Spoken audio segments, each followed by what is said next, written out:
तो CS professional की अगर मैं बात करूँ तो आंसर शीट कितने पेजेस का होता है, 24 से लेकर 36 पेजेस का होता है आंसर शीट। एंड आपको पता है जो मॉड्यूल आपको दिया है वो कम से कम 800 पेजेस का मॉड्यूल है, 800 पेजेस का मॉड्यूल है। बट अगर क्वेश्चन की बात करूँ तो आपको एग्जाम में 20 मार्क की केस लॉ आएगी। कितने मार्क की केस लॉ होती है, 20 मार्क की केस लॉ होती है। बट उस केस लॉ के अंदर आपको पता है 5-5 मार्क के 4 क्वेश्चन होते हैं। तो एक मैक्सिमम क्वेश्चन कितने मार्क के लिए आ सकता है, 5 मार्क के लिए आ सकता है। सो मुझे एक बात बताइए, जब आपके पास 3 घंटे का टाइम है, कितने घंटे का टाइम है आपके पास, 3 घंटे का टाइम है, एंड आपको टोटल क्वेश्चंस कितने अटेम्प्ट करने बच्चों, तो आपको टोटल याद रखना बच्चों, टोटल क्वेश्चन नंबर 1 से लेकर क्वेश्चन नंबर 6 तक ऐसा टोटल आपको 120 मार्क का पेपर आएगा, जिसमें से आपको 5 क्वेश्चंस अटेम्प्ट करने हैं। First is compulsory. तो अगर आप सोचिए एक क्वेश्चन में 4 क्वेश्चंस होते हैं जनरली, तो आपको टोटल 20 क्वेश्चन कंपलसरी अटेम्प्ट करना है। एंड उस 20 क्वेश्चन के लिए 3 घंटे का टाइम है, तो एक क्वेश्चन 5 मार्क का होगा, तो 5 मार्क के लिए कितना लिखना चाहिए अपन ने, तो 5 मार्क के लिए एक पेज सफिशिएंट होता है।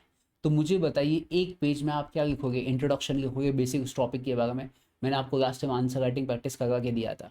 इंट्रोडक्शन आएगा, देन नीचे फैक्ट्स आएगा, केस लॉ के बारे में बताना पड़ेगा, कौन वर्कर है, कौन एम्प्लॉई है, क्या एस्टेब्लिशमेंट है। देन प्रोविजन लिखेंगे कि अपना प्रोविजन क्या कहता है, सोशल सिक्योरिटी कोड क्या आता है, उसमें 3-4 लाइन जाएंगे।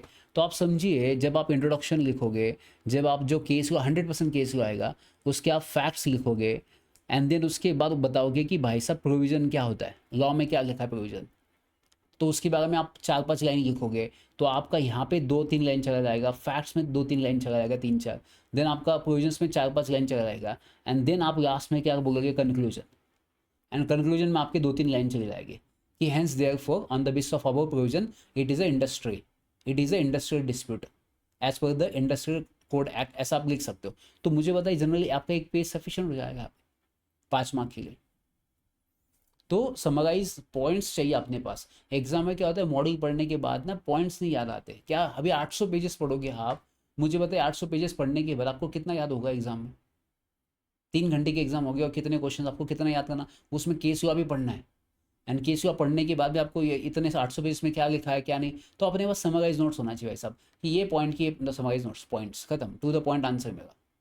5 में से 4 मार्क, 4 मार्क भी मिल गया आपको, 4 मार्क भी मिल गया 5 में से हर क्वेश्चन में, तभी आपका टोटल 80 होता है। अगर उसने काट के भी अगर आपके 5 में से 3 मार्क, 3 मार्क दे दिया आपको पर क्वेश्चन, तभी भी आपका 60 मार्क होता है 20 क्वेश्चन में से। तो क्या बेस्ट है, समराइज नोट्स में पढ़ना या मॉडल में पढ़ना है, चॉइस आपकी है। बट मैं हमेशा कहूँगा, मैंने भी प्रोफेशनल दिया है, मैंने भी एग्जीक्यूटिव दिया है, तो जब मैंने एग्जीक्यूटिव एंड प्रोफेशनल दिया है मैं 2.5 घंटे के अंदर पेपर कंप्लीट करता था, क्योंकि मेरे पास नोट्स थे, मेरे पास समराइज नोट्स होते थे कि इसके पॉइंट्स रेडी है, क्योंकि मैं समराइज नोट्स को बड़ा कर सकता हूँ एग्जाम में, मैं लिख सकता हूँ, मैं उसके स्टेटमेंट बना सकता हूँ, मैं उसको एक्सप्लेन कर सकता हूँ। बट बड़े से पूरे 2-3 पेजेस को मैं कन्वर्ट नहीं कर सकता एग्जाम में, मुझे वो याद ही नहीं आएगा पॉइंट्स क्या है। जिसके पास पॉइंट्स रेडी है एग्जाम में, वो आंसर लिखने में बहुत ईजी हो जाता है उसको। तो make sure that you have the valid points to write the answer. And इसी की वजह से पेपर जल्दी खत्म हो जाता है 2.5 घंटे में। मेरे को इवन ओपन बुक में भी 60+ मार्क है, इवन 77 मार्क हाइएस्ट था मेरा। मेरे लॉ के मार्क्स कैसे थे पता है आपको, एग्जीक्यूटिव के 77, 70, 66, 60 ऐसे मार्क है मुझे चारों सब्जेक्ट में लॉ में। इवन फाइनल में मुझे 64, 67, 60 ऐसे मार्क्स है। Because this exam is only for the qualifying exam, it's not about कि आपको PhD करना है। ये मॉडल इतने बड़े दिए है, एग्जाम 3 घंटे का पेपर है, एंड 5 मार्क का क्वेश्चन है। कितना लिखोगे 5 मार्क के लिए, 2-3 पेजेस लिखोगे। And if you are writing the 2 pages और 3 pages for the 1 question, so देखिए आप, मैं आपको एक सिंपल लॉजिक बताऊँ, ध्यान सुनना कान खोल के, शायद आपका ये ओपिनियन बदल सकता है, चाहे आपका थॉट चेंज हो सकता है। मुझे सिंपल बताइए, आपके पास जब आप क्वेश्चन पेपर आपके हाथ में आएगा, उसमें एक पेज भर के आपको केस लॉ होगा, क्या होगा, एक पेज भर के आपके पास केस लॉ है। अब वो केस लॉ पढ़ने में आपको टाइम जाएगा, देन उस केस लॉ के नीचे आपके 4 क्वेश्चंस बनेंगे। तो आप बताइए केस लॉ पढ़ने में आपको कम से कम, मैं आपको कह रहा हूँ, अपने पास टोटल कितने केस लॉज आएंगे एग्जाम में, अपने पास टोटल 4 केस लॉज एग्जाम में आएंगे। कितने आएंगे, 4 केस, 5 केस लॉज अपने को लिखना है। तो 20 मार्क का एक केस लॉ, तो टोटल अपने को 5 लिखना है। तो अपने पास कितने घंटे, 3 घंटे। तो आप मुझे बताइए 3 घंटे है, तो 3 घंटे को अगर मैं डिवाइड करूँ तो अपने पास कितना है, 180 मिनट है। 180 मिनट अपने पास केस हुआ कितना है, 5 केस हुआ। तो अगर मैं इसको डिवाइड करूँ एक केस हुआ का मार्क तो कितना आएगा, 5 से 15 और ये 30, 5 से 30, तो अपने पास कितना आएगा 36 मिनट्स, मतलब आधे घंटे के आसपास। समझ लीजिए आधे घंटे के आसपास मुझे एक 20 मार्क का केस का सॉल्व करके लिखना है। तो अगर मेरे पास 30 मिनट आ रहा है, फॉर एग्जाम्पल लगभग 30 से 35 मिनट मेरे पास आ रहा है, तो लगभग आप समझिए मैं अगर केस लॉस पढ़ने के लिए, समझने के लिए, अगर उसमें से 36 मिनट में से फॉर एग्जाम्पल समझिए आप, मैंने अगर 10 मिनट वहीं पे माइनस कर दिए केस लॉ पढ़ने में, अंडरस्टैंड करने में, तो मेरे पास कितने मिनट बचा, मेरे पास आप देखिए मेरे पास कम से कम 25 मिनट बचा है। कितना बचा है, 25 मिनट।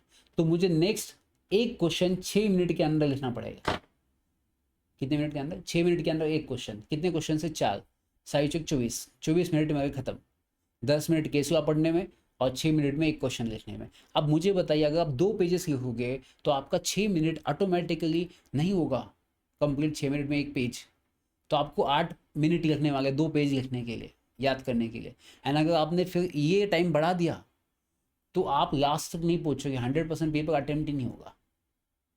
तो आपका 100% पेपर अटेम्प्ट नहीं होगा तो आपके पास होने के चांसेस भी कम हो जाते हैं, क्योंकि मेरा मार्क्स भी इतना ही आएगा ना, 45 आएगा, फिर 47 आएगा। फिर बच्चे कहते हैं कि सर मैं पास नहीं हुआ, क्यों नहीं हुआ, क्योंकि मैंने पूरा अटेम्प्ट ही नहीं किया।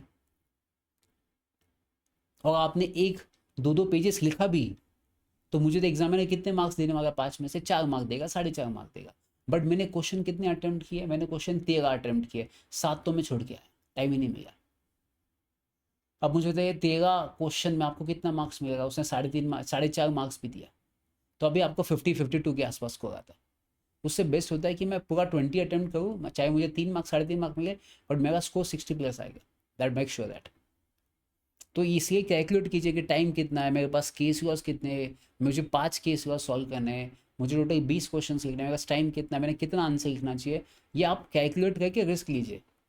Then it is a waste of time to read the all the module पढ़ने के लिए। टाइम ही नहीं अपने पास उतना कि मैं आपका मॉडल वहाँ पे लिखते बैठो। समझ रहे, कैलकुलेशन ऐसे करते जाइए आप लोग। चलिए आज अपन स्टार्ट करने वाले, क्लियर तो होगा फिर वैष्णवी, आकाश। चलिए तो आज अपन नया चैप्टर स्टार्ट करने वाले बच्चों, तो वो चैप्टर है कॉन्स्टिट्यूशन एंड लेबर लॉज। अब बेसिकली ये चैप्टर क्यों पढ़ना चाहिए, इस पर एग्जाम में 20 मार्क का चैप्टर है, याद रखना इसके ऊपर एक केस लॉ बन सकता है। तो ये अपना कितने मार्क का चैप्टर बन सकता है, ये अपना 20 मार्क का बन सकता है। यहाँ पे एक केस लॉ बनने के चांसेस बहुत ज़्यादा है, क्योंकि इसमें अपन बात करना है फंडामेंटल राइट्स क्या होता है, देन डायरेक्टिव प्रिंसिपल्स क्या होते हैं, देन लेबर राइट्स क्या होता है, सोशल जस्टिस क्या होता है, सोशल इकोनॉमिक जस्टिस क्या होता है, कॉन्स्टिट्यूशनल रेमेडीज़ क्या हो सकता है अगर फॉर एग्जाम्पल आपका फंडामेंटल राइट का वायलेशन हो जाएगा, देन क्या होगा। बिकॉज आपको पता है यहाँ पे ना आर्टिकल 21 क्या कहता है, आर्टिकल 21 ये कहता है कि राइट टू लाइफ कहता है, क्या कहता है बच्चों, राइट टू लाइफ। हर किसी को जीने का अधिकार है विद डिग्निटी, डिग्निटी के साथ मैं जी सकता हूँ लाइफ। तो भाई साहब अगर आप डिग्निटी के साथ लाइफ जी सकते हो, तो अगर किसी को 9-2 घंटे काम करने को बोला, 10-10 घंटे को काम करने को बोला, 12 घंटे काम करने को बोला, उसको कोई बेनिफिट नहीं मिल रहा है, तो इसका मतलब उसके फंडामेंटल राइट्स का वायलेशन हुआ है। एंड जब फंडामेंटल राइट का वायलेशन होता है तो उस केस में आपको कॉन्स्टिट्यूशनल रेमेडीज़ मिलना चाहिए, मतलब आप हाई कोर्ट, सुप्रीम कोर्ट भी जा सकते हो। तो ये अपन चैप्टर में पढ़ने वाले कि अगर फॉर एग्जाम्पल किसी के फंडामेंटल राइट्स का वायलेशन हुआ तो क्या होगा, वर्किंग कंडीशंस अच्छे नहीं हुए, एकदम गलत जगह पे, एकदम हजार्डस जगह पे, या फॉर एग्जाम्पल सेफ्टी इन्वायरमेंट में अगर आपको काम करने को नहीं दिया, देन क्या क्या आपके पास हो सकता है। तो ये चैप्टर इसकी बात कर रहा है। तो इतना बड़ा मॉड्यूल है, देखिए इंट्रोडक्शन ये सब कुछ। तो अपने पास सिंपल पॉइंट है इंट्रोडक्शन। बताइए एग्जाम में इंट्रोडक्शन तो बहुत सफिशिएंट है, इसमें कम से कम 10 पॉइंट है। क्या लिखा इंट्रोडक्शन चैप्टर में, तो सबसे पहले फर्स्ट याद रखना कॉन्स्टिट्यूशन ये बेसिक डॉक्यूमेंट है हर कंट्री के लिए। इसमें ये जनरली फंडामेंटल माना जाता है, fundamental law of the land. जितने भी इंडिया में लॉ बनाए जाते हैं वो किसके बेसिस पे बनाए जाएंगे, कॉन्स्टिट्यूशन के बेसिस पे बनाए जाएंगे। जितने भी ऑर्गेन्स है स्टेट, या आप कह सकते हैं लोकल अथॉरिटी, उनको पावर कहाँ से आता है, कॉन्स्टिट्यूशन से आता है। No authority above the constitution, constitution के अबाउ कोई नहीं भाई, सब कॉन्स्टिट्यूशन सबसे बेस्ट है, उसके अबाउ कोई नहीं है। कॉन्स्टिट्यूशन क्या डिफाइन करता है, political principles and government structure define करता है, प्लस इसमें प्रोसीजर है, पावर्स है, ड्यूटीज़ है। देन ये नेशनल प्रोग्रेस के लिए भी बहुत इंपॉर्टेंट है। बेसिकली मैं बात करूँ तो जो गवर्नमेंट है एंड जो लोग हैं, इन दोनों के बीच में जो रिलेशनशिप है उसको जो रेगुलेट करता है वो कॉन्स्टिट्यूशन है। तो इसलिए अपने को कॉन्स्टिट्यूशन पढ़ना बहुत इंपॉर्टेंट है, क्योंकि कॉन्स्टिट्यूशन में समझेगा कि अपने को कि कॉन्स्टिट्यूशन ने क्यों गवर्नमेंट के पास राइट दिया है to make the laws, to change the law, to amendment the law. अभी लेबर लॉज में जितने अमेंडमेंट किए वो क्यों किए? क्यों? ऐसे कौन से फंडामेंटल राइट थे, कौन से ऐसे directive principle of state policy थे जो अपने को करना पड़ेगा?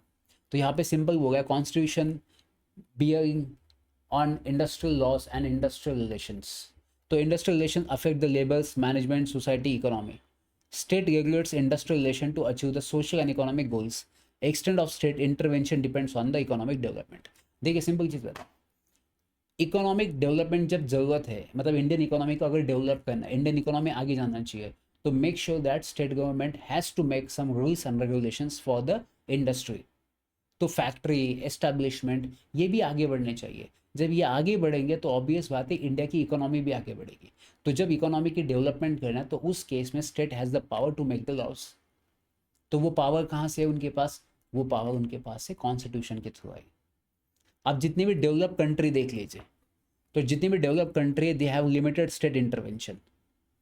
Employees workers settle the dispute themselves, मतलब वो उनके खुद डिस्प्यूट सॉल्व करते हैं, स्टेट गवर्नमेंट को इंटरफेयर करने की जरूरत नहीं है। जो डेवलप कंट्री है क्योंकि वो उतने लेवल तक पहुंच चुके हैं। Example United states, England, state intervene only if economy health safety is threaten. तो बाकी कंट्री में आपको क्या लगता है? बाकी कंट्री में अगर कोई एम्प्लॉय का अगर डिस्प्यूट होता है ना, वो खुद का खुद सॉल्व कर लेते हैं, उनको किसी की ज़रूरत नहीं इंटरवेंशन करने की। नहीं तो आपने इंडिया में देखिए, state committee, grievances committee, safety committee, कितनी कमेटी अपॉइंट की जाती है कोई मैटर होगा तो अपने इंडिया में, क्योंकि अपना इंडिया डेवलपिंग कंट्री, अपने इंडिया में क्या होता है, स्टेट इंटरवेंशन बहुत लगता है। बट बाकी देश की अगर मैं बात करूँ, वहाँ पे स्टेट इंटरवेंशन नहीं लगता। उनके उनके वो खुद डाउट सॉल्व कर लेते हैं, उनके डिस्प्यूट वो खुद सॉल्व कर लेते हैं। जितने लोग ज़्यादा इन्वॉल्व होते हैं उतना टाइम कंज्यूमिंग प्रोसेस होता है। तो अपने इंडिया में वही दिक्कत है। अगर मैं डेवलपिंग की कंट्री की बात करूँ तो यहाँ पे स्टेट का कंट्रोल बहुत है। यहाँ पे बहुत रूल्स रेगुलेशंस बनाए जाते हैं। यहाँ पे फोकस किया जाएगा economic growth and equitable distributions, more complex due to democratic freedom. बहुत कॉम्प्लेक्स। आप सोचिए ना कि इंडिया में कितने लॉस थे। फैक्ट्री एक्ट अलग था, ग्रेचुटी एक्ट अलग था, पीएफ एक्ट अलग था। इतने मल्टीपल लॉज बनाए गए बिकॉज स्टेट का इंटरवेंशन उतना है ना। जितने लॉ बनाए जाएंगे उतना स्टेट का इंटरवेंशन बढ़ेगा, एंड जितना स्टेट का इंटरवेंशन बढ़ेगा उतना कोई भी इकोनॉमी फ्रीली काम नहीं करेगा, उसका स्पीड कम हो जाएगा। क्योंकि कोई भी इकोनॉमी चलाने के लिए आप जितना उसको ऑब्स्ट्रैकल डालोगे, जितने रूल्स रेगुलेशंस बनाओगे, उतना ही उनके बीच में क्या आएगा, उनका जो स्पीड है वो कम हो जाएगा।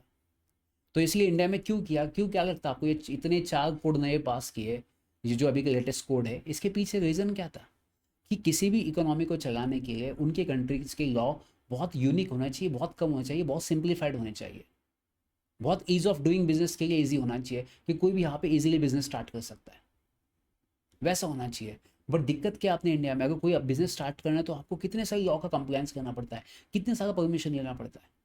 That is the reason government has decided to reduce the laws, कि भाई से लॉस को हटा दीजिए, सिर्फ कोड लेके आइए नहीं है, कम से कम लॉ आना चाहिए, इंडिया बहुत आगे बढ़ना चाहिए, स्टार्टअप्स को ज़्यादा मिलना चाहिए। तो कल जाके कोई भी एस्टैब्लिशमेंट डाले तो उसको बहुत कम है। तो पहले इंस्पेक्टर था, अपन ने पढ़ा है। अभी इस चैप्टर में क्या होगा, सब जगह इंस्पेक्टर नाम दिखेगा, सब जगह आपको इंस्पेक्टर देखेगा। अभी अपन जितने भी चैप्टर पढ़ेंगे ना, यहाँ पे इंस्पेक्टर मिलेगा, यहाँ पे आपको सिविल कोर्ट मिलेगा। अब यहाँ पे बहुत इंस्पेक्टर बहुत यहाँ पे प्रोहिबिट करेगा, इंस्पेक्टर यहाँ पे प्रिवेंट करेगा, इंस्पेक्टर यहाँ पे पनिश करेगा। इसके वाले कोड में अपन ने क्या पढ़ा था, इंस्पेक्टर कम फैसिलेटर प्रमोट करेगा, फैसिलेट करेगा, कोऑपरेट करेगा, इंफॉर्मेशन देगा। तो अभी आपको ये डिफरेंस नजर आएगा कि ये पुराने एक्ट क्यों इतने डिफिकल्ट थे। चलिए, इंडियन कॉन्स्टिट्यूशन का मेन एम क्या है, लेबर लॉज का, welfare state with a federal structure होना चाहिए, फ्रीडम होना चाहिए, labours matter appear in all 3 list but mainly in concurrent list. तो ये सबसे इंपॉर्टेंट, आपने जितने भी लेबर का जो मैटर्स है, जितने भी टॉपिक्स है, वो कहाँ पे आते हैं, कॉन्करेंट लिस्ट। कॉन्करेंट लिस्ट का मतलब क्या होगा, जहाँ पे central government and state government दोनों लॉ पास कर सकते हैं। इसलिए अपन ने क्या वर्ड यूज़ किया हर जगह पे, इसलिए अपन ने हर जगह पे कौन सा वर्ड यूज़ किया है, एप्रोप्रिएट गवर्नमेंट। क्या वर्ड यूज़ किया बच्चों, अपन ने एप्रोप्रिएट गवर्नमेंट वर्ड यूज़ किया। आपको समझा इसके पीछे रीज़न क्या है, why we are using the appropriate government word? Because labour law का जो मैटर है वो किस में आता है, वो कॉन्करेंट लिस्ट में आता है, वो यूनियन लिस्ट में नहीं आता, वो स्टेट लिस्ट में नहीं आता, कॉन्करेंट लिस्ट में। कॉन्करेंट लिस्ट का मतलब क्या होता है, जहाँ पे state government and central government दोनों भी लॉ पास कर सकते हैं। इसी अपन कहते हैं अप्रोप्रिएट गवर्नमेंट। समझा आपने इतना चैप्टर तक अपन क्यों क्या कहते हैं, अप्रोप्रिएट गवर्नमेंट क्या होता है, अप्रोप्रिएट गवर्नमेंट क्या होता है। ठीक है, इसमें क्या क्या आता है देखिए, कॉन्करेंट लिस्ट में इंडस्ट्रियल डिस्प्यूट आता है, ट्रेड यूनियन अपन ने पढ़ा था, सोशल सिक्योरिटी पढ़ा, एम्प्लॉयज़ का एबिलिटी पढ़ा, एम्प्लॉयज़ कंपनसेशन पढ़ा। ये एम्प्लॉयज़ का कंपनसेशन देने के लिए कौन होता है बच्चों? ESIC अपन ने पढ़ा था। एम्प्लॉय स्टेट इंश्योरेंस कॉर्पोरेशन होता है, ये अपन ने पढ़ लिया। सोशल सिक्योरिटी केस में अपन ने पढ़ा था, सोशल सिक्योरिटी ऑर्गेनाइजेशन होता है, ये भी अपन ने पढ़ लिया था। प्रोविडेंट फंड होगा, ओल्ड एज पेंशन होगा, मैटरनिटी बेनिफिट होगा। मैटरनिटी बेनिफिट कितना मिलता है? 26 वीक का मिलता है, ये अपन ने पढ़ा था। चलिए नेक्स्ट बच्चों, और क्या क्या आता है कॉन्करेंट लिस्ट के अंदर? इंडस्ट्रियल डिस्प्यूट आता है बच्चों, मिनिमम वेजेस आता है, एम्प्लॉय स्टेट इंश्योरेंस आता है, then state can amend the laws based on the local needs, then amendments require the president. Obvious बात है, कोई भी अगर अमेंडमेंट करना तो किसका आपको कंसेंट चाहिए? प्रेसिडेंट का कंसेंट चाहिए आप, ठीक है। चलिए देन बच्चों यहाँ पे बोला कि delegation of rule making power. अब पावर्स जो बेसिकली रूल पास करना है, अगर लॉ पास करना है तो पावर को डेलीगेट किया गया है। तो कौन से मैटर्स में? जैसे इंडस्ट्रियल डिस्प्यूट है, मिनिमम वेजेस है, तो यहाँ पे ना पावर्स को डेलीगेट कर दिया है। मतलब आपन ने लॉ तो पास कर दिया, अभी उस लॉ को इम्प्लीमेंट करने के लिए कुछ रूल्स एंड रेगुलेशंस पास करने पड़ते हैं, तो ये पावर्स को डेलीगेट करना पड़ता है। तो जो ये पावर्स किसको डेलीगेट किया जाता है? बेसिकली क्या होता है कि जो पार्लियामेंट होता है वो बेसिकली लॉ पास करता है। अब उन्होंने लॉ पास कर दिया, बट उसको इम्प्लीमेंट करने के रूल्स एंड रेगुलेशंस पास करने पड़ते हैं। तो पार्लियामेंट क्या करता है? अपने पावर्स को डेलीगेट करता है। अब ये किसको डेलीगेट करेगा? अथॉरिटी को। क्या करेगा? पावर्स को डेलीगेट करेगा। जैसे फॉर एग्जाम्पल अपन ने पढ़ा था, ऑथोराइज ऑफिसर हो सकता है, रिकवरी ऑफिसर हो सकता है, इंस्पेक्टर कम फैसिलेटर हो सकता है। तो ये अथॉरिटी हो सकती है जो रूल्स एंड रेगुलेशंस बना सकती है इसको इम्प्लीमेंट करने के लिए। चलिए अब बात करेंगे बच्चों डायरेक्टर प्रिंसिपल। अब ये डायरेक्टर प्रिंसिपल क्या होता है बच्चों? ये स्टेट का ऑब्लिगेशंस होता है कि स्टेट को ये डायरेक्टर प्रिंसिपल को परफॉर्म करना पड़ता है। It is not enforceable, you can not enforce in the court कि ये अगर स्टेट गवर्नमेंट ने फॉलो नहीं किया तब उसके अगेंस्ट केस कर सकते हो, बिकॉज ये ऑप्शनल है। तो स्टेट गवर्नमेंट के ऊपर कोई ड्यूटीज़ होती है, उसे कहेंगे director principal of state policies. तो it is not binding on the government, it just a guiding principle. ये गाइड करता है, ये डायरेक्शन देता है, but it can not be enforce in the court. ठीक है, इसमें क्या क्या ऑब्जेक्टिव है? Right to livelihood, equal distribution of resource, सबको रिसोर्सेज इक्वल डिस्ट्रीब्यूट होना चाहिए, पानी, एयर, सब कुछ। वेल्थ कॉन्सेंट्रेशन अवॉइड करना चाहिए, मतलब एक ही जगह पे वेल्थ नहीं होना चाहिए, जैसे अडानी अंबानी इनके पास ही वेल्थ है वैसा होना चाहिए। इक्वल पे होना चाहिए, इक्वल वर्क सबको। Protection of workers health, participation of workers in management. अब ये क्यों बढ़ा? देखिए पार्टिसिपेशन ऑफ वर्कर्स मैनेजमेंट, ये अपन ने देखा होगा कि अपन ने बहुत सारी कमिटीज़ पढ़ी थी, ग्रीवेंसेस कमेटी हो सकता है, या फॉर एग्जांपल अपन ने पढ़ा था नोटिफिकेशन जब करते हैं जनरली वेजेस को, जब रिवाइज किया जाता है ना वेजेस को, तो उसके लिए कमेटी मेथड होता है। तो उसमें कौन होता है? Employers, employee. तो ये एम्प्लॉय का भी पार्टिसिपेशन क्यों बढ़ाया हर जगह पे? Because of this reason, participation of workers in management, because of director principal of state policy. Human working conditions होना चाहिए, चिल्ड्रन को प्रोटेक्ट करना चाहिए। मेनी लॉ, जितने भी लॉ पास किए वो बेसिक ऑफ दिस के बेसिस पे पास किए गए। जैसे एग्जांपल फैक्टर्स एक्ट पास किया गया था, ये director principal of state policy के बेसिस पे। देन स्टेट इंश्योरेंस एक्ट है, कंपनसेशन एक्ट है, मिनिमम वेजेस एक्ट है, पेमेंट ऑफ वेजेस एक्ट है, बोनस एक्ट है, ये सब इसी के बेसिस पे पास किए गए। अब सोशल जस्टिस की अगर मैं बात करूँ तो इसमें क्या लिखा है कि preamble focus on the social economic justice. इसमें लिखा है कि वेलफेयर होना चाहिए लोगों का, मतलब उनको प्रॉपर फैसिलिटीज़ प्रोवाइड करना चाहिए। मैंने बोला था कैंटीन फैसिलिटी होना चाहिए। अगर आपके यहाँ पे 50 से ज़्यादा महिला काम करती है तो वहाँ पे एक झूला होना चाहिए छोटे बच्चों के लिए, और वो झूले के लिए वो जो औरत होती है जो काम करती है वो दिन में 4 बार वहाँ पे विजिट कर सकती है, तो उसका जो टाइम है वहाँ से डिडक्शन नहीं होगा, उसका पेमेंट कट नहीं होगा। तो ये फैसिलिटी प्रोवाइड करना चाहिए। State to follow the social justice. Social justice means improving the conditions of poor and needy. It does not mean equal distribution of all wealth, it ensure the minimum basic living conditions, both state and citizen share responsibility। मतलब ये कहता है कि इसका मतलब ये नहीं कि किसी एक के पास प्रॉपर्टी नहीं जाना चाहिए, ये कहता है कि सबको मिलना चाहिए, एटलीस्ट थोड़ा तो मिलना चाहिए ताकि वो जी पाए, उनको खाना पीना मिले, वो एटलीस्ट सर्वाइव कर पाए। ये इसका मेन इंटेंशन है। इसमें बहुत सारे केस हुआ मिलेंगे आपको, जैसे देखिए एक केस हुआ था state of Mysore versus workers of gold mines, ये केस हुआ था। Social and economic justice is essential for welfare of the state. तो सोशल एंड इकोनॉमिक जस्टिस होना चाहिए, ये इसेंशियल है, बहुत इंपॉर्टेंट है किसी भी स्टेट को अच्छा रहने के लिए, किसी भी स्टेट को अच्छा परफॉर्म करने के लिए। Social justice train the rule of law and welfare state. अब देखिए नेक्स्ट क्या बोला बच्चों यहाँ पे कि based on equality and removal of inequalities, ये अपन ने सेक्शन आर्टिकल 14 में लिखा है, right to equality. Aim to balance employee and workers interest, promote the fairness and harmony, ensure the industrial peace। ये कहता है कि भाई साहब एम्प्लॉय एंड एम्प्लॉय के बीच में इक्वालिटी मेंटेन कीजिए ताकि कोई डिस्प्यूट ना हो। एंड इससे क्या होगा, प्रॉपर वहाँ पे एक पीस मेंटेन होगा इंडस्ट्रियल। अगर इंडस्ट्रियल पीस नहीं होगा तो इंडस्ट्रियल डिस्प्यूट होगा। कॉन्स्टिट्यूशनल लिमिटेशन क्या है आपको पता है, डायरेक्टिव प्रिंसिपल जितने बनाए गए वो किसको अलाइन करके बनाए गए, फंडामेंटल राइट्स को। तो state can not violate the fundamental right. मतलब डायरेक्टिव प्रिंसिपल को अगर एनफोर्स करना है तो वो एनफोर्स कर सकते हैं, मेक श्योर दैट कि उसकी वजह से किसी का फंडामेंटल राइट का वायलेशन ना हो। ठीक है, अगर कोई भी ऐसा लॉ फंडामेंटल राइट के साथ इनकंसिस्टेंट होता है तो वो क्या माना जाएगा, वॉइड माना जाएगा। ये कहाँ पे लिखा बच्चों, ये आर्टिकल 13 में लिखा है कि इंडिया में अगर कोई भी ऐसा लॉ पास किया जाएगा जो आपके फंडामेंटल राइट के साथ इनकंसिस्टेंट होगा तो इट बिकम्स वॉइड। समझा आपको? तो इसलिए इंडिया में ऐसे कोई भी लॉ पास नहीं हो सकता। बीच में आपको पता है फार्मर्स बिल आया था, उसके ऊपर कितना धिंगाना हुआ था फार्मर्स बिल के ऊपर, कि फार्मर्स बिल के ऊपर हम फार्मर्स ने प्रोटेस्ट किया था, वो बिल विड्रॉ करना पड़ा था। क्योंकि ऐसा लॉ जो आपके राइट के अगेंस्ट हो सकता है तो वो वॉइड माना जाएगा।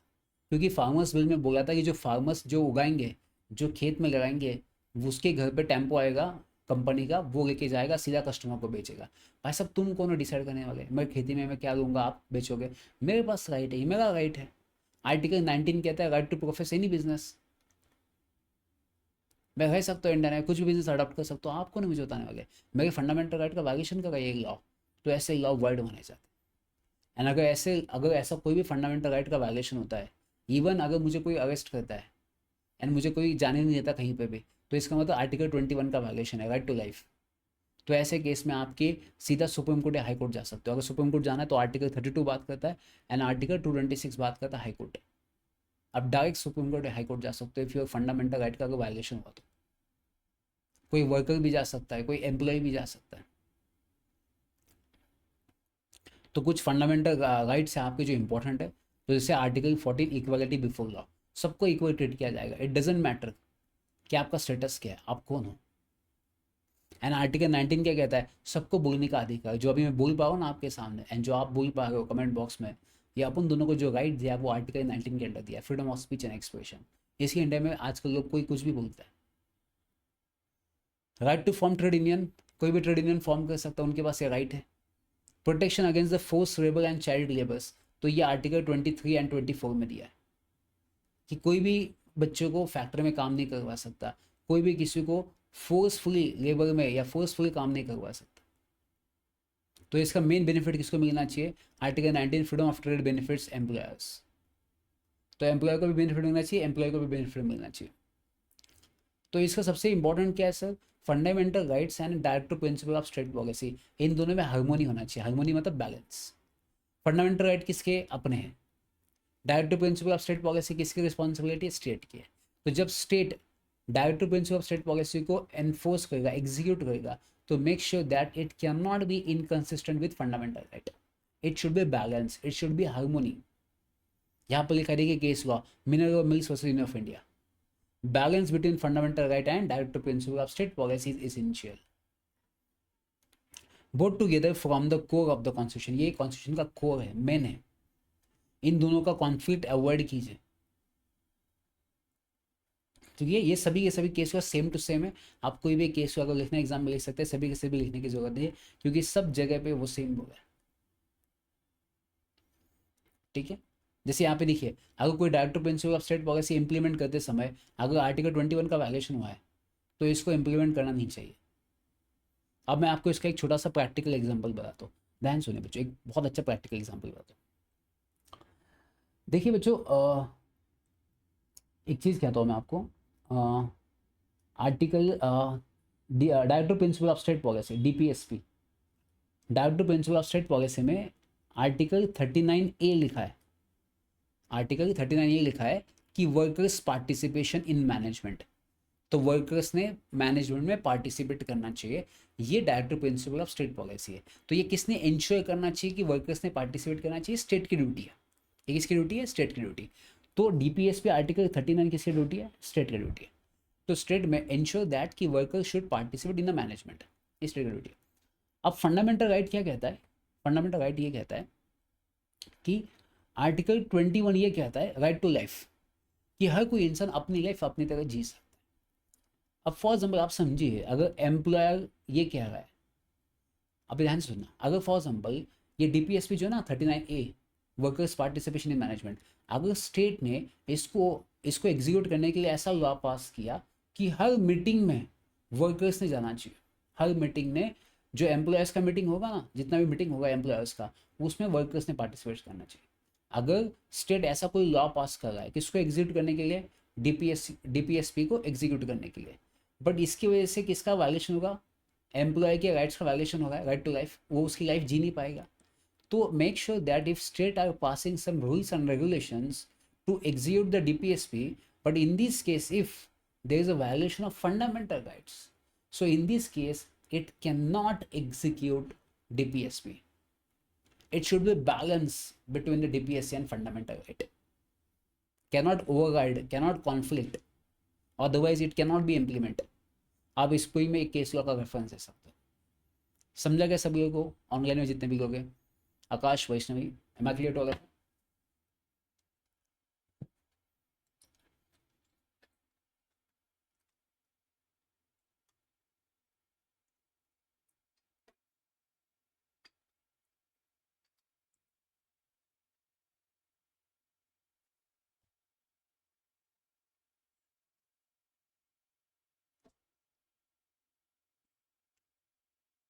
चलिए, समझा क्या ऑनलाइन में जितने भी लोग हैं?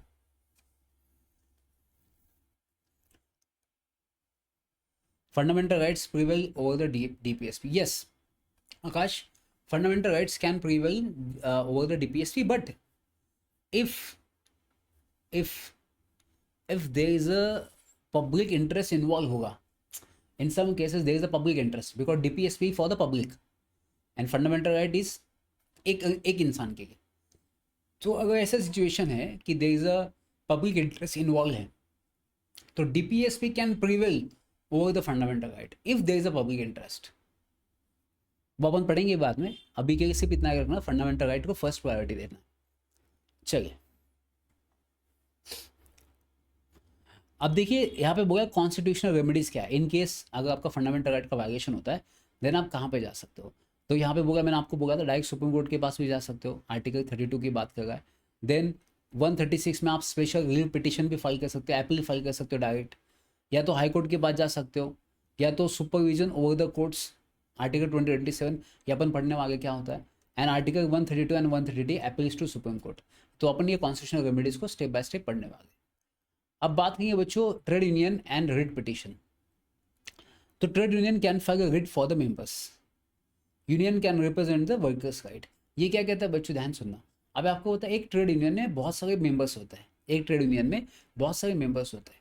तो आपको पता है ना ट्रेड यूनियन रजिस्टर करने के लिए कितने लोग चाहिए, अपन ने चैप्टर में पढ़ा था, कोई बता सकता है कमेंट बॉक्स में कितने लोग चाहिए होते हैं एक ट्रेड यूनियन को रजिस्टर करने के लिए? चलिए बताइए जल्दी से चार बॉक्स में, एक ट्रेड यूनियन को रजिस्टर करने के लिए कितने लोग होने चाहिए? बताइए बच्चों फास्ट।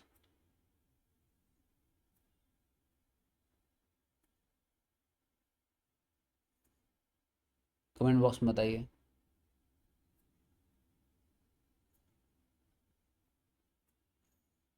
यस, राइट आंसर आकाश, 7 लोग होने चाहिए, बिल्कुल सही जवाब दिया आपने।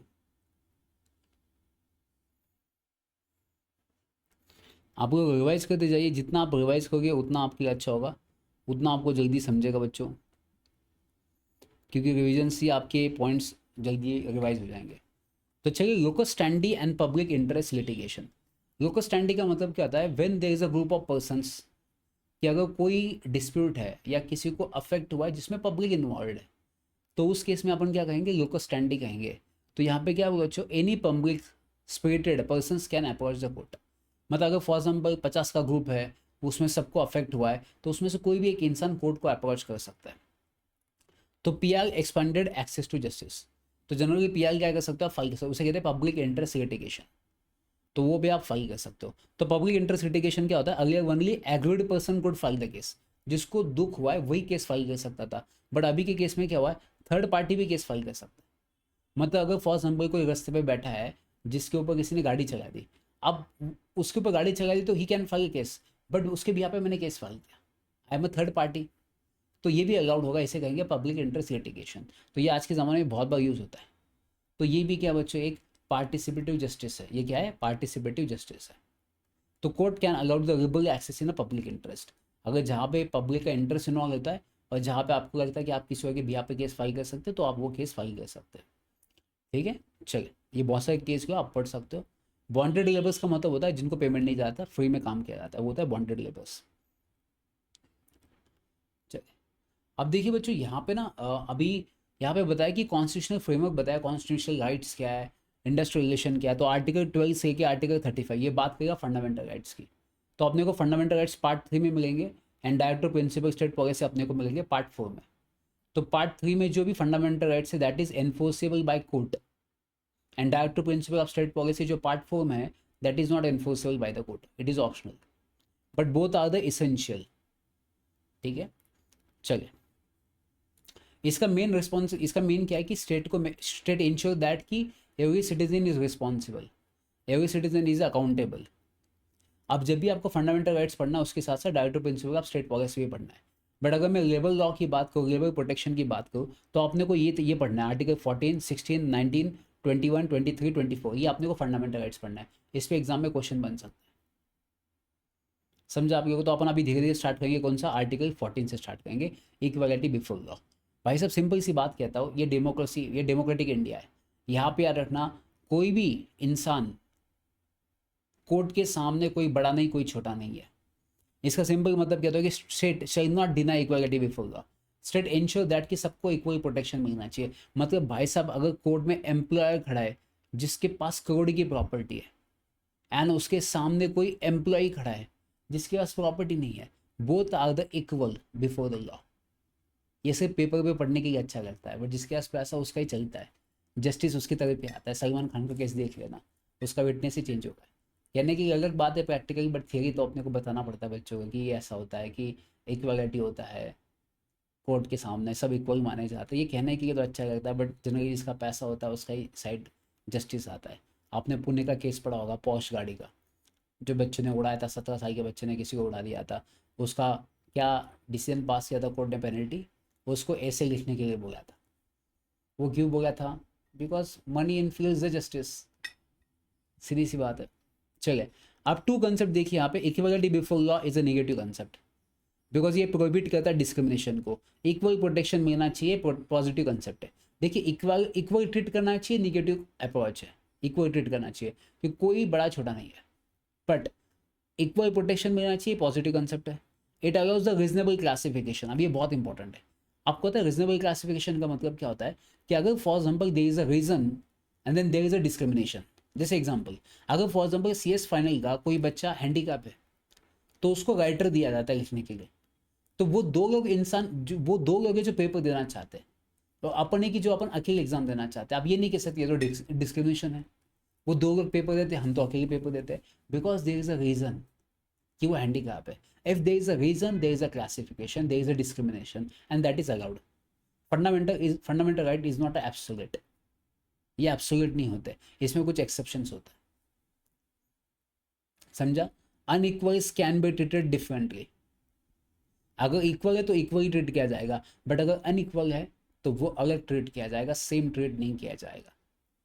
आप ये एयर इंडिया की केस लॉ भी पढ़ सकते हो। Air hostess retirement on pregnancy was challenge, rule declare unconstitutional, pregnancy based termination, violation of article 14। अगर कोई महिला जो है, जो हवाई सुंदरी है, मतलब एयर होस्टेस है, अगर वो प्रेग्नेंट हो जाती है तो उसको डिस्क्वालीफाई किया जाएगा। नहीं भाई साहब, ये तो अनइक्वालिटी है, इसको वॉइड किया गया। It is not a right to equality. ठीक है, चले, अभी हमने एक और केस हुआ था, DS नकारा वर्सेस ऑफ इंडिया। इन्होंने नकार दिया था, नो बोला था कि डिफरेंट पेंशन मिलेगा डिफरेंट रिटायरमेंट डेट के लिए। ये क्या है भाई साहब, बात हुई, अलग अलग डेट का अलग अलग पेंशन मिलेगा। तो ये क्लासिफिकेशन सही नहीं था, रीजनेबल नहीं था, आर्बिट्रेटरी था, विदाउट रीजनेबल था। तो ये वायलेट करता है आर्टिकल 14 का। एंड जब आर्टिकल 14 का वायलेशन होगा राइट टू इक्वालिटी का, तो आप डायरेक्ट सुप्रीम कोर्ट में जा सकते हो, हाई कोर्ट में जा सकते हो, अंडर आर्टिकल 26 में डायरेक्ट आप हाई कोर्ट जा सकते हो, और आर्टिकल 32 में डायरेक्ट सुप्रीम कोर्ट के पास जा सकते हो इस केस में। समझा आप लोग? ये आकाश हवाई सुंदर ही हमारे टाइम पे कहते थे। ये तो कुछ नहीं, जब मैं एग्जीक्यूटिव में पढ़ता ना, आपको स्वेट इक्विटी शेयर्स था। स्वेट इक्विटी शेयर्स, जो कंपनी का ये पसीना बहाता है उसको हसीना मिलता है, जो भाई का पसीना उसको मिलेगा हसीना। तो हम ऐसे कहते थे, डायरेक्टर्स एम्प्लॉय जो मेहनत करेगा कंपनी के लिए उसको शेयर्स मिलता था। तो हम ऐसे डिस्काउंटेड प्राइस में हमने स्वेट इक्विटी शेयर्स उस टाइम पे ऐसे पढ़ते। तो हमारे ऐसे वर्ड होते हैं सी एस एग्जीक्यूटिव में, हवाई सुंदरी, ये सब कीवर्ड्स होते थे। समझा गया आप लोगों को? चलिए, तो अभी बच्चों आज के लिए इतना ही मैं कहूँगा। तो बाकी का कल अपन कंटिन्यू करते हैं इस सेशन को। तो आई थिंक कल अपन इस चैप्टर को ख़त्म कर देंगे। ये वाला चैप्टर जो है इसको कल मैं ऑलमोस्ट ख़त्म कर दूंगा। देन परसों अपन चैप्टर नंबर 2 स्टार्ट करेंगे। देन रिमेनिंग जो जो पार्ट्स बचा अपना उसको ख़त्म कर देंगे। बट मेक श्योर दैट कि आप थोड़ा पढ़ते जाइए, और please class plus app download कर दीजिए। मैंने कोड ऑलरेडी शेयर किया है, लिंक शेयर किया है, उसका इंडेक्स पढ़िए। उस पर लेक्चर्स, अभी जितने भी लेक्चर्स अपलोड हो गए सभी लेक्चर्स वहाँ पे अपलोड हो गए। एंड जो पुराने लेक्चर्स है यूट्यूब पे मिल जाएगा, वो पब्लिक है, तो आप वहाँ से देख सकते हो। उसका भी मैं डाउनलोड करके इसमें अपलोड कर दूँगा ऐप के थ्रू, और टेस्ट सीरीज भी वहीं पे अपलोड हो जाएगा। ठीक है, अब जल्दी से भाव पसीना, क्योंकि तभी तो मिलेगी अपने को अच्छे मार्क्स। हाँ, ठीक है। चलिए, कोई भी डाउट हो तो बता दीजिए। Thank you so much, bye bye, take care.